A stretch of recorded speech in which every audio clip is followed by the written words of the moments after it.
Shedeur Sanders didn't come to Cleveland to sit quietly behind a $230 million mistake. With new head coach Todd Monken retooling the playbook, Shedeur's camp has issued a ruthless ultimatum directly to the front office. Hand over first-team reps and tailor the offense to his game, or watch this quarterback battle turn into a franchise-altering war. Bench him and management alienates the locker room while scorching their most valuable commercial asset. Start him and ownership is forced to publicly admit the $250 Deshaun Watson era is officially dead. This is no longer a routine training camp evaluation. It is a hostile takeover occurring in real time. Cleveland's front office is officially paralyzed, and before a single regular season snap is taken, they must choose whether to cling to past failures or hand the keys to the future. The air in northern Ohio carries a familiar weight every summer, a heavy mix of Lake Erie humidity and an underlying anxiety that has defined this football city for generations.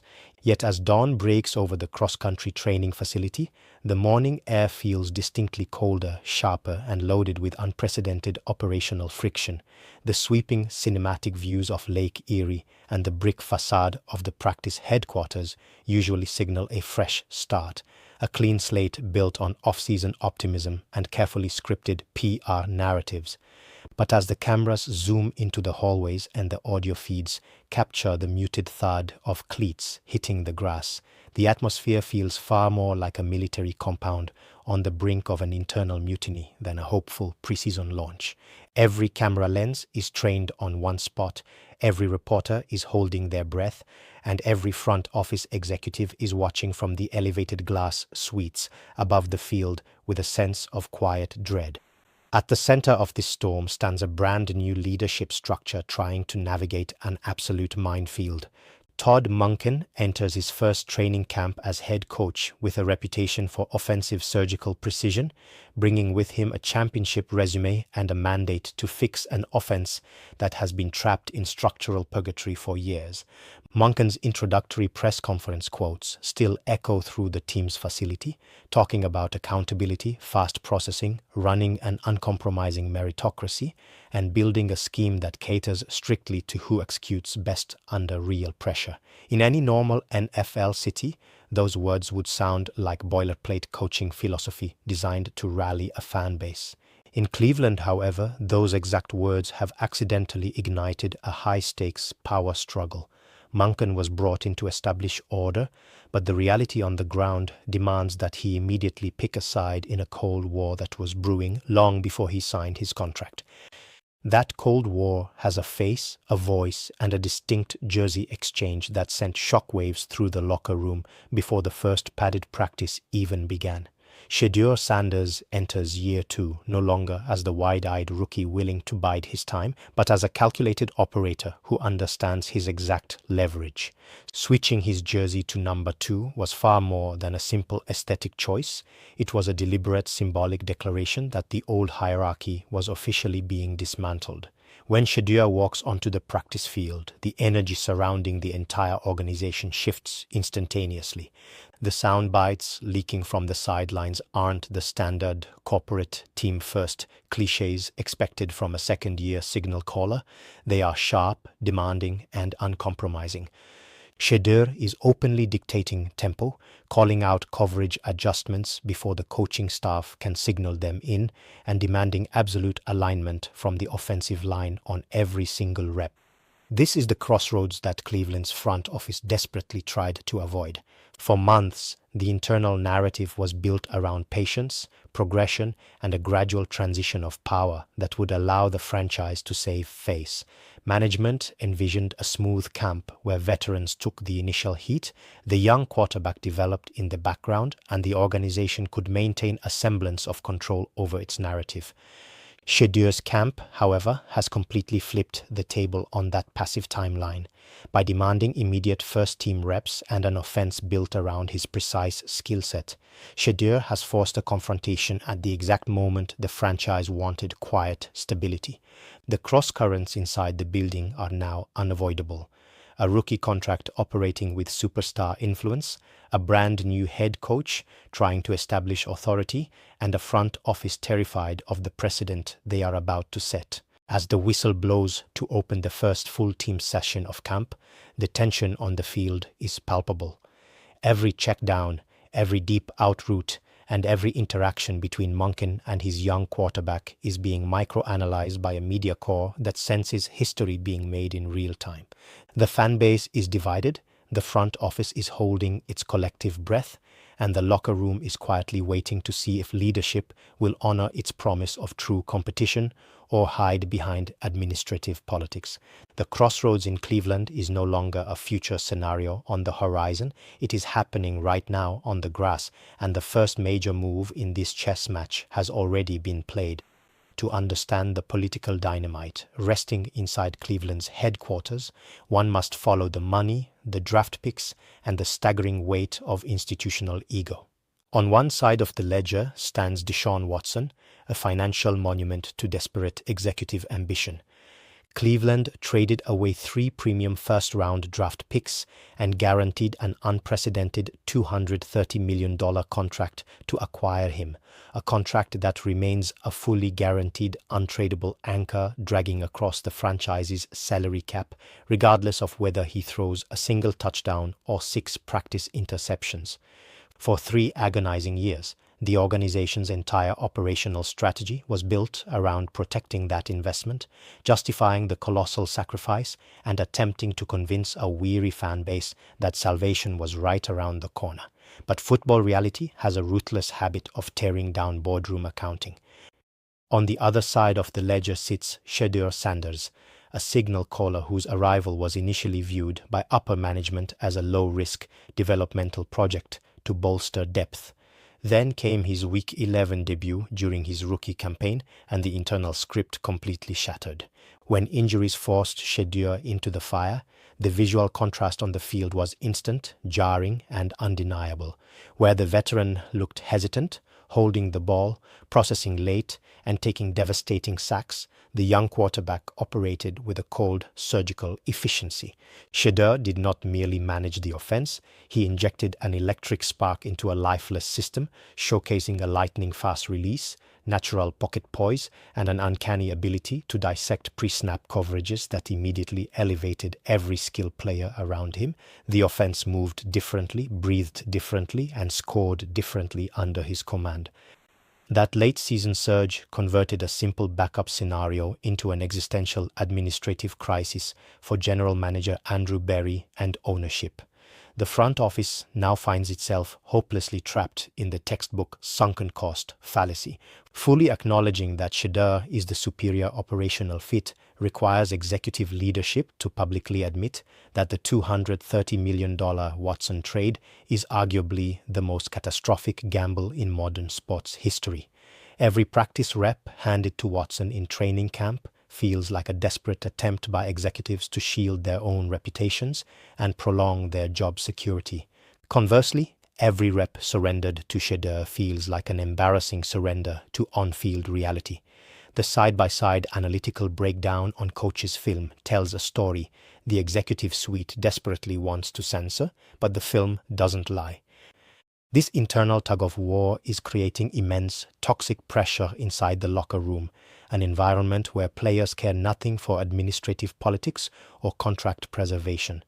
NFL locker rooms are intensely pragmatic ecosystems. Veterans want to play alongside the quarterback who gives them the highest probability of winning games, earning playoff bonuses, and extending their careers. When players witness Shedeur calmly navigating exotic blitz packages and delivering precise strikes downfield, while the multi-million-dollar veteran struggles with basic operational mechanics and pre-snap cadence, the political divide deepens rapidly. Todd Monken was brought in to engineer an explosive offense, but he inherits a building deeply fractured between institutional loyalty to a disastrous contract and the undeniable vibrant potential of a young superstar. The dark shadow of that $230 million commitment looms over every standard practice session, poisoning every discussion regarding the depth chart and turning routine snap distributions into high-stakes corporate warfare. As camp progresses, management knows they are rapidly running out of quiet places to hide. They cannot run a genuine, unvarnished quarterback competition without exposing Watson's complete devaluation, yet they cannot artificially suppress Shedeur without risking a full-blown locker room revolt and public outrage. Shedeur's camp understands this exact structural vulnerability and is relentlessly applying pressure. They know that in today's modern NFL, dynamic production paired with unmatched brand power generates massive, unstoppable leverage. Every pass Shedeur completes, every splash play he creates in 11-on-11 drills, and every glowing review from his wideouts strips away another layer of the front office's control. Cleveland is staring directly into the mirror of its past miscalculations, forced to choose between institutional pride and the glaring truth unfolding on the grass. Underneath the external media circus, the battle for control over Cleveland's franchise is being waged on a far more granular level, inside the offensive meeting rooms and across the whiteboards of Todd Monken's playbook sessions. Monken's offensive system is historically built on heavy motion, intricate pro-style under-center run-action concepts, and multi-layered option route progressions designed to force defenses into pre-snap communication errors. It is a scheme that demands total command from the play caller and rigorous, methodical execution from the quarterback. However, when the film rolls during early training camp installation, a glaring schematic friction emerges, forcing Shedeur Sanders into a rigid, traditional drop-back framework, actively neuters the very traits that make him an elite talent. At Colorado and during his rookie flash, Shedeur operated with lethal efficiency out of high-tempo shotgun configurations, spread formations, and quick-trigger pass concepts that capitalized on his lightning-fast mental processing, instant release, and effortless deep ball accuracy. Behind closed doors, Shedeur's camp has transformed this tactical mismatch into an uncompromising line in the sand. The message delivered to the front office and coaching staff carries no ambiguity. Shedeur Sanders cannot and will not be managed like a standard fifth-round draft pick content to sit quietly on the bench and absorb run-heavy backup packages. His representation has made it explicitly clear that if the franchise intends to maximize its quarterback room, they must hand him continuous first-team repetitions, grant him real-time input into weekly game planning, and rebuild the core offensive passing concepts around his specific spread and shotgun comfort zones. To treat him as an ordinary late-round roster holdover isn't just an evaluation mistake. It is a fundamental mismanagement of the most culturally significant and commercially valuable asset currently residing in the organization. This stealth ultimatum exposes the vast operational divide between how traditional front offices view draft capital and how modern sports entities view pure, irrepressible star power. On paper, administrative leadership can point to draft position to justify taking a conservative approach, but on the field, Shedeur's camp knows the marketplace operates on a completely different set of rules. Shedeur commands a global media apparatus, a massive personal brand, and an undeniable locker room presence that far transcends his fifth-round tag. By demanding that Monken pivot away from rigid pro-style dogma and integrate the heavy spread, tempo, and vertical shot concepts that suit Shedeur's natural rhythm, his camp is challenging the head coach's foundational philosophy. They are daring the organization to prioritize raw offensive production over coaching dogmatism and front office protocol. The tactical dilemma on the practice field highlights this friction with every passing snap. When Monken calls heavy under-center play action passes requiring long, 7-step dropbacks behind an unstable offensive line, the play design routinely breaks down, resulting in coverage, sacks, and forced throws. But when the offense transitions into up-tempo, empty backfield shotgun spreads, Shedeur becomes virtually unplayable for the secondary. His ability to instantly diagnose defensive leverage, flash his rapid release, and drop vertical passes into tight coverage windows down the seam transforms the entire tempo of the team. The skill players know it, the defensive backs feel it, and the coaching staff sees it on the high-definition end-zone film every afternoon. The contrast is too stark to hide under the guise of installation phases. By issuing this quiet yet firm demand for structural alignment, Shedeur's camp has maneuvered the Browns into a tactical corner. If Monken refuses to adapt his playbook and forces his young quarterback into an ill-fitting mold, he risks stalling the development of the team's most promising signal caller and triggering a toxic public rift with a high-profile athlete. If Monken capitulates and restructures the offense to fit Shedeur's preferred system, he effectively concedes that the second-year passer is already driving the operational strategy of the football team. The stealth ultimatum is no longer a private contract negotiation. It is a complete takeover of the team's football identity, leaving the organization with zero margin for error as the preseason games draw near.